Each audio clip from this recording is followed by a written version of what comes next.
Good morning students. आज जिस topic पर हम लोग चर्चा करने जा रहे हैं टॉपिक है क्लासिफिकेशन ऑफ ट्रांसफार्मर। ट्रांसफार्मर का वर्गीकरण हम लोग किस आधार पर करते हैं और कितने प्रकार से करते हैं।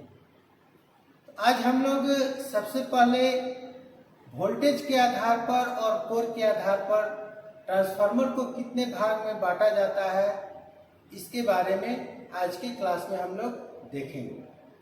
तो सबसे पहला है आउटपुट वोल्टेज के आधार पर।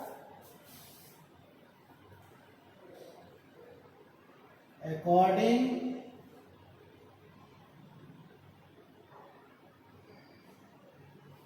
To output voltage. Output voltage के आधार पर हम लोग ट्रांसफार्मर को कितने प्रकार से बांटते हैं। तो आउटपुट वोल्टेज के आधार पर ट्रांसफार्मर को दो तरह से बांटा जाता है।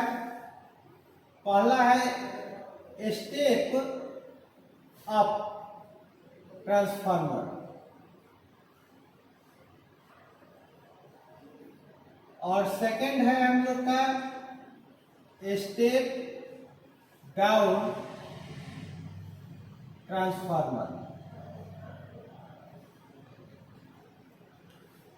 अब ये स्टेप अप ट्रांसफार्मर क्या होता है, इसका क्या खासियत होता है, और स्टेप डाउन ट्रांसफार्मर क्या है, इसका क्या खासियत होता है।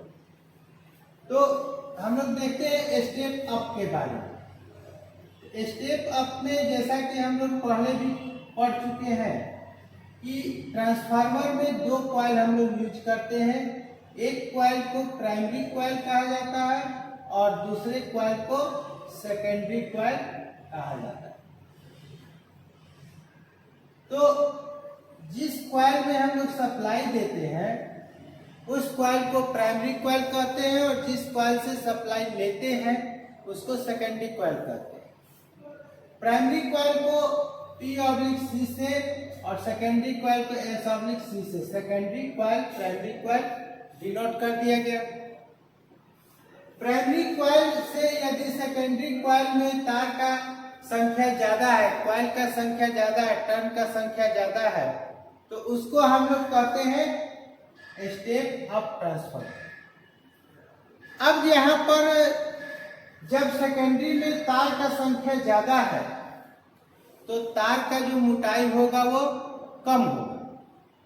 तो इस ट्रांसफार्मर में, स्टेप अप ट्रांसफार्मर में प्राइमरी कॉइल मोटे तार का बना होगा और सेकेंडरी कॉइल पतले तार का बना होगा। प्राइमरी कॉइल में कॉइल का संख्या कम होगा और सेकेंडरी कॉइल में कॉइल का संख्या ज्यादा होगा। जब हम लोग प्राइमरी कॉइल में सप्लाई देंगे एसी सप्लाई, तो यहाँ पर मैग्नेटिक फ्लक्स कटेगा और यह इस कॉइल से जब सेकेंडरी कॉइल से होकर वो फ्लक्स गुजरता है तो सेकेंडरी कॉइल में हमको वोल्टेज उत्पन्न होता है फैराडे के नियम के अनुसार। यहाँ पर सेकेंडरी कॉइल का जब रेसिस्टेंस हम लोग मल्टीमीटर से चेक करेंगे तो ज्यादा बताएगा और प्राइमरी कॉइल का रेसिस्टेंस कम बतलाता है। तो इस ट्रांसफार्मर को हम लोग स्टेप अप ट्रांसफार्मर कहते हैं। इसका उपयोग हम लोग किस जगह करते हैं? इसका उपयोग प्रायः इन्वर्टर में हम लोग करते हैं। इसके अलावा एसएमपीएस ट्रांसफार्मर के रूप में भी इसका यूज हम लोग करते हैं। इसी प्रकार और अन्य जगहों पर स्टेप अप का उपयोग हम लोग करते हैं। लेकिन प्रायः जो हम लोग ट्रांसफार्मर का उपयोग करते हैं वो सबसे ज्यादा जो ट्रांसफार्मर का उपयोग करते हैं वो है हम लोग का स्टेप डाउन ट्रांसफार्मर। क्योंकि हम लोग ज्यादातर जो भी सामान यूज करते हैं वो कम वोल्टेज का यूज करते हैं, तो उसको ऑपरेट करने के लिए हम लोग ज्यादातर स्टेप डाउन ट्रांसफार्मर का यूज करते हैं। स्टेप डाउन ट्रांसफार्मर में क्या होगा, प्राइमरी कॉइल बड़ा होगा, प्राइमरी कॉइल में टर्न का संख्या जो होगा वो ज्यादा होगा और सेकेंडरी कॉइल में टर्न का संख्या जो है वो कम होगा। ये हो गया हम लोग का प्राइमरी कॉइल और ये हो गया सेकेंडरी। सेकेंडरी कॉइल में टर्न का संख्या, सिरे का संख्या अपने उपयोग के आधार पर हम लोग निकालते हैं, लेकिन कम से कम किसी भी ट्रांसफार्मर में प्राइमरी कॉइल और सेकेंडरी कॉइल में हम लोग दो दो सिरा जरूर निकालेंगे, क्योंकि दो सिरा तो कंपलसरी है निकलना। अब यदि यहाँ पर हम लोग बीच से अगर एक पॉइंट ले लिए तो ये सेंटर टेप ट्रांसफार्मर हो गया। ये ट्रांसफार्मर जो हम लोग यूज करते हैं, ये ट्रांसफार्मर जो है वो केवीए के अनुसार से आता है, किलो वोल्ट एम्पियर के अनुसार से मार्केट में उपलब्ध होता है। अर्थात हम लोग कह सकते हैं कि ट्रांसफार्मर जो है वो वोल्टेज और करंट के अनुसार प्रायः मार्केट में उपलब्ध होता है। जैसा आपको चाहिए वैसा आप ले सकते हैं। अब दूसरे स्टेप को हम देखते हैं अकॉर्डिंग टू कोर। कोर के आधार पर हम लोग कितने प्रकार से ट्रांसफार्मर का वर्गीकरण करते हैं। सेकंड नंबर है हम लोग का अकॉर्डिंग टू कोर। देखिए, ट्रांसफार्मर में कोर जो है वो काफी अहम भूमिका निभाता है। तो कोर जो हम लोग यूज करते हैं वो क्यों करते हैं? तो कोर का यूज जो हम लोग करते हैं वो ज्यादा से ज्यादा मैग्नेटिक फ्लक्स को उत्पन्न करने के लिए और फ्लक्स को रास्ता प्रदान करने के लिए करते हैं। तो यह जो कोर होता है वो प्रायः इंग्लिश के वर्ड के अनुसार होता है, जैसे ई और आई का यूज हम लोग ज्यादातर करते हैं। कोर जो है हम लोग पतले पतले पत्ती में पीस में यूज करते हैं। इसका क्या कारण है?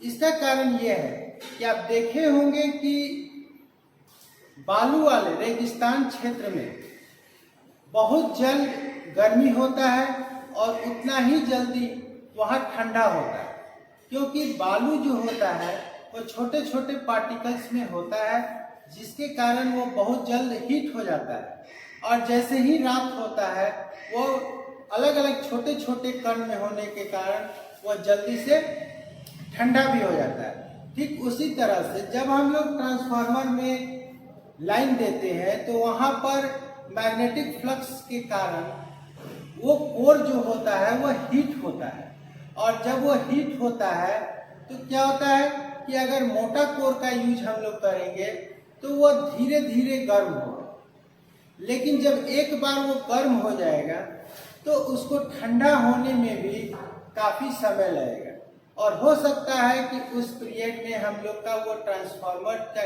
कॉइल जो है वो कॉइल शॉर्ट हो जाए, अर्थात उसके ऊपर का जो इंसुलेशन होता है वो इंसुलेशन हम लोग का खत्म हो जाए। तो इससे बचने के लिए और हिस्टेरेसिस लॉस से बचने के लिए हम लोग इसमें पतले पतले कोर का यूज करते हैं और कोर को यूज करने के बाद उसको लेमिनेट कर दिया जाता है ताकि उसमें एडी करंट लॉस कम से कम हो सके। जो आगे हम लोग देखेंगे कि एडी करंट लॉस क्या है, हिस्टेरेसिस लॉस क्या है। तो कोर के आधार पर हम लोग ट्रांसफार्मर को तीन तरह से वर्गीकृत करते हैं, जैसे कोर ट्रांसफार्मर,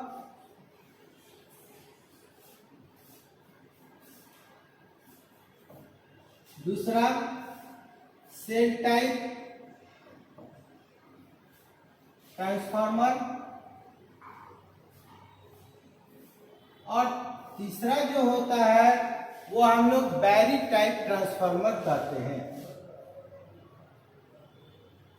बैरी टाइप ट्रांसफार्मर। अब ये कोर टाइप ट्रांसफार्मर क्या है, सेल टाइप ट्रांसफार्मर क्या है और बैरी टाइप ट्रांसफार्मर क्या है। तो कोर टाइप ट्रांसफार्मर में क्या होता है कि कॉइल जो होता है वो आमने सामने के भुजा पर हम लोग लपेटे हुए हैं, जैसे ये हो गया हम लोग का कोर टाइप के लिए।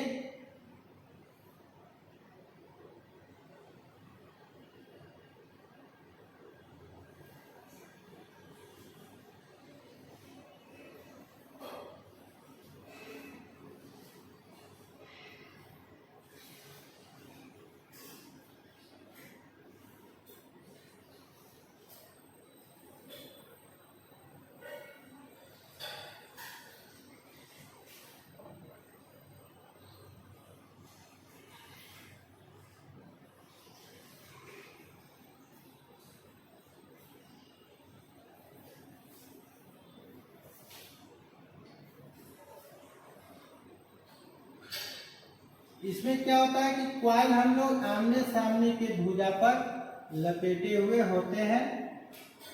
यहां पर ये फ्लक्स का रास्ता हो गया,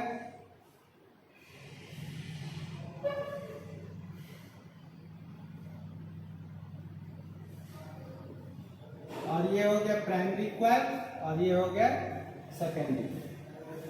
तो इसमें क्या होता है कि आमने सामने भुजा पर क्वाइल लपेटा होने के कारण एक क्वाइल में जो मैग्नेटिक फ्लक्स उत्पन्न होता है दूसरे क्वाइल तक जाते जाते वो कुछ हवा में बिखर जाता है, जिसके कारण वहां पर फ्लक्स का लॉस होता है। और फ्लक्स का लॉस होने के कारण जितना फ्लक्स वहां पहुंचना चाहिए उतना फ्लक्स हम लोग का नहीं पहुंच पाता है। तो जितने वोल्ट के लिए ये ट्रांसफार्मर हम लोग डिजाइन किए हुए होते हैं उतना वोल्ट नहीं प्राप्त हो पाता है। लेकिन इसमें फ्लक्स गुजरने का रास्ता जो है एक ही होता है, इसलिए ये ट्रांसफार्मर का यूज जो है हम लोग न के बराबर करते हैं। एक आदर्श ट्रांसफार्मर के आइडियल ट्रांसफार्मर के रूप में इसका यूज हम लोग करते हैं। ट्रांसफार्मर के फंक्शन को समझने के लिए हम लोग इसका उपयोग करते हैं। दूसरा जो है हम लोग का सेल टाइप। सेल टाइप में क्या होता है कि आयताकार भुजा होता है जिसमें दोनों क्वाइल, जो दो क्वाइल हम लोग प्राइमरी और सेकेंडरी यूज करते हैं, वो दोनों क्वाइल एक ही भुजा पर लपेटा हुआ होता है। और इसमें फ्लक्स तक गुजरने का जो रास्ता होता है वो कितना होता है? 2 होता है। जैसे ये फ्लक्स का रास्ता हो गया हम लोग का,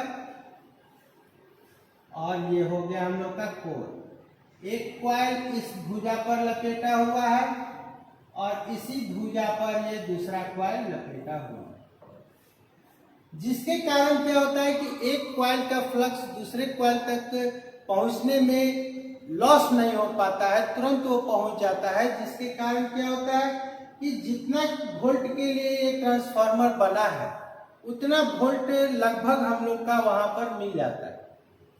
लेकिन ये ट्रांसफार्मर गर्म बहुत ज्यादा होता है, और सबसे बेनिफिट क्या है कि इसमें फ्लक्स गुजरने का जो रास्ता होता है वो 2 पर होता है।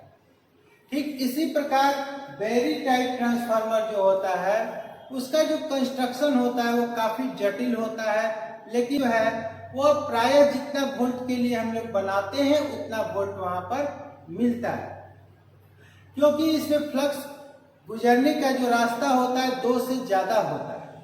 इसका यूज हम लोग कहाँ करते हैं? प्राय इसका यूज हम लोग बैरी टाइप का यूज हम लोग प्राय सर्वो ट्रांसफार्मर के सर्वो स्टेबलाइजर में इसका यूज हम लोग ज्यादातर करते हैं। तो आज के क्लास में हम लोग बस इतना ही देखेंगे। नेक्स्ट क्लास में ट्रांसफार्मर का वर्गीकरण और अन्य तरह से जो किया जाता है उसके बाद उसको देखेंगे। अगर आपको वीडियो अच्छा लगे वीडियो को लाइक करें, शेयर करें। अभी तक चैनल को सब्सक्राइब नहीं किया तो चैनल को सब्सक्राइब कर लें, बेल नोटिफिकेशन ऑन कर लें। Thank you.